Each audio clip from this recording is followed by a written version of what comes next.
Good morning, Boylan Elementary. Mr. Engel here. I gotta read the last chapter of The World According to Humphrey. We're on chapter 15. Hope you enjoyed the book so far, and I guess it's me bringing it home for you guys today. So we're on chapter 15 right there. Happy Hamster Day. In December, things in room 26 really began to change. For one thing, it got cold outside and a little chilly by my window. In the early morning, frost pictures would appear on the glass. One picture looked like a big snowflake. Another looked like a lion. Scary. Still, it was nice and cozy in my sleepy house. More snowflakes appeared, not real ones, but cut out paper snowflakes, bordering all the chalkboards. And there were snowmen made of fluffy cotton and pictures of candles and packages and sleighs. The holidays were almost here. Christmas and Chanukah and Kwanzaa. There were songs to be sung and presents to be wrapped, and a big 2 week vacation to come. The weekend after Thanksgiving break, I went home with Pay Attention Art. He paid a lot of attention to me, but sometimes not every night. During the week, Mrs. Brisbane would take me home to see Mr. Brisbane, and he'd put up his obstacle course and we'd laugh and squeak and have a wonderful time. The next weekend, I stayed at Gail Morgenstern's house. Friday night was really nice because she convinced her mom to let me watch while she lit the menorah for the family. And the food was yummy. I was glad that Mrs. Brisbane didn't take me home every night. For one thing, if I ran the obstacle course every night, I'd probably waste away to nothing. For another thing, I wouldn't have been able to see Aldo. Aldo could now balance the broom on his head. Yep, he'd put the tip of the broomstick on top of his head and keep it up there a while. He'd have a bob and a weave to keep it balanced, and he would made funny faces too. But one night during the week, Aldo pulled his chair up close to my cage and said, "Humphrey, old pal, I've got something to discuss." This sounded serious, so I put my most serious problem-solving face. "I'm thinking of getting Maria a ring for Christmas. Like an engagement ring, with something shiny in it. I know, we haven't known each other very long, and we wouldn't have to get married right away. On the other hand, I'm no spring chicken, and I'd like to settle down and raise a couple of kids and maybe a couple of hamsters too. "I understand," I squeaked softly. "So what do you think?" Aldo fixed his big brown eyes on me. "Should I ask her to marry me?" I stood up on my hind legs and screeched, "Do it! Do it! Do it!" Then he stood up and shouted, "You're right, I will. I'd be crazy not to."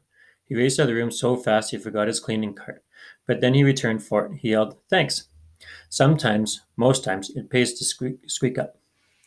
The third weekend after Thanksgiving, I spent at Heidi Hopper's house and watched her family put up their Christmas tree. It was the most beautiful thing I'd ever seen, second only to the little tree Heidi put up in my cage. It was made of my favorite treat, broccoli. And then it was almost holidays vacation. Suddenly it seemed as if we didn't have quite as much work to do in class. Everybody was planning the holiday party for the last day of school. One day, Garth, who never used to wait for the bell, stayed after school to ask Mrs. Brisbane a question. "May I please bring Humphrey home with me over the holidays?" he asked. Mrs. Brisbane looked as surprised as I was. "Well, Garth, I thought that was a problem." Garth smiled broadly. "My mom is much better now, and Dad says it's okay to bring Humphrey home." Mrs. Brisbane smiled back. "That is wonderful news, but I think 2 weeks might be a little much. How about the first weekend in January?" Garth nodded, but he looked disappointed. "Tell you what, why don't you have your parents bring you by our house to see Humphrey over the holidays? You can watch him run the obstacle course." Garth didn't look disappointed anymore. On the last day of school, everybody was very dressed up. I had on my fur coat as usual. Mrs. Brisbane wore a red and green striped sweater and a green skirt. She also wore a Santa Claus hat.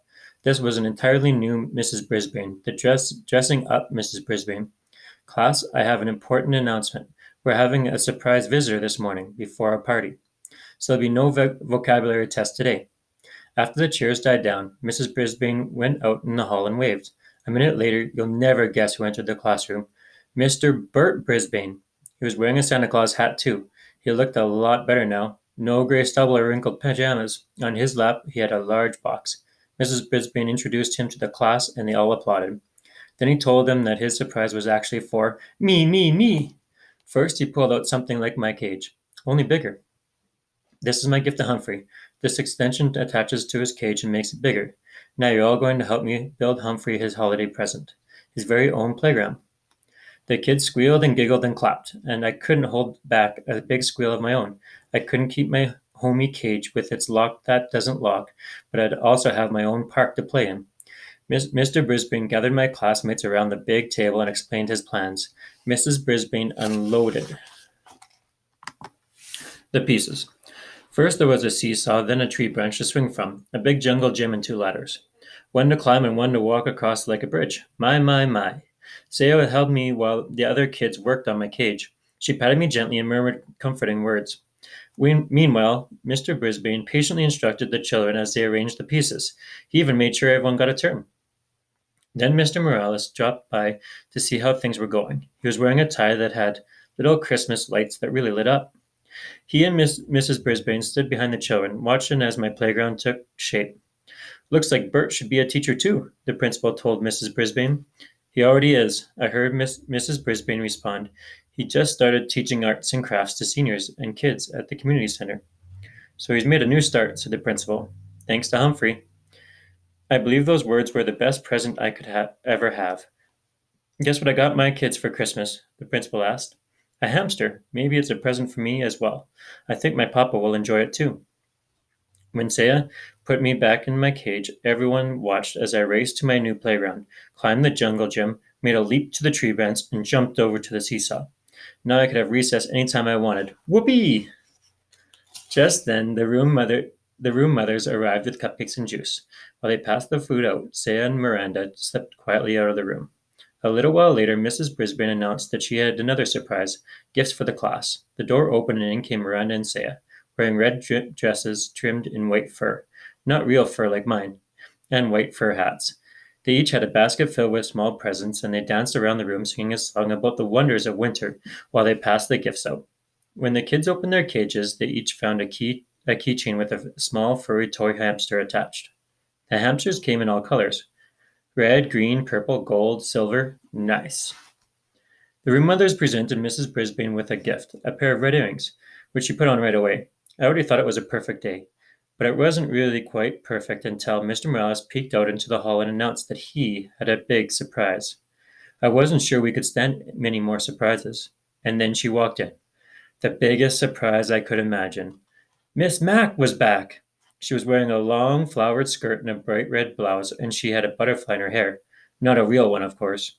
She also had a huge canvas bag with her. Remember me? She asked with a huge smile. My classmates were thrilled, and they all rushed to her side. I was so surprised, I was positively squeakless.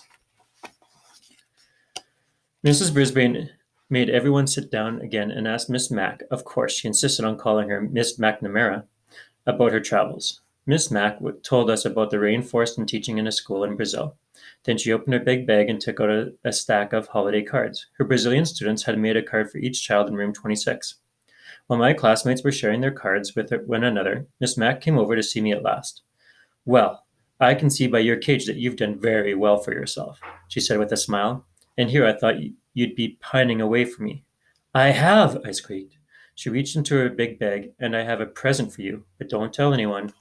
She pulled out a brand new tiny notebook with blank pages, lots of them, and a new tiny pencil with a very sharp point. I thought you might need this. Then she tucked it behind my mirror. Miss Mac stared at me a little longer, then softly said, I've seen a lot of creatures in a lot of places in the last few months, but you're still the handsomest and smartest of all. Yes, yes, yes. And don't worry, I'll be back to see you again. She was still the same wonderful Miss Mac. I'd follow her to the ends of the earth, I thought, or at least to Brazil. But then it hit me. As much as I love her and she loves me, Miss Mac doesn't need me. Not as much as the Brisbanes and my classmates and their families do. Maybe that's why Miss Mac was thinking when she left me in room 26. This is where I belong. All too soon the bell rang. School was over for the day. School was over the rest of the year. My head was reeling from all the surprises and excitement as we headed out to the car. In the parking lot, Aldo raced over to greet us and wish us a happy holidays.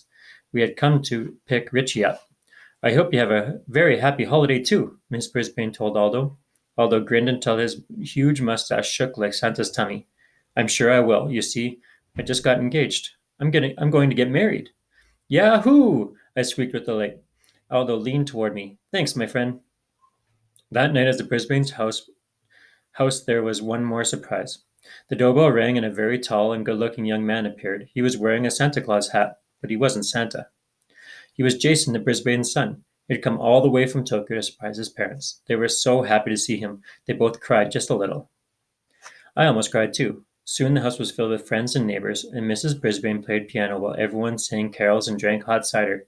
I nibbled on raw apple and squeaked along.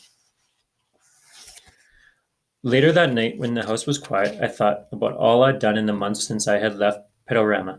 I didn't know anything about the world then, but I've sure learned a lot. I can read and write, and I know all the state capitals. Just ask me one.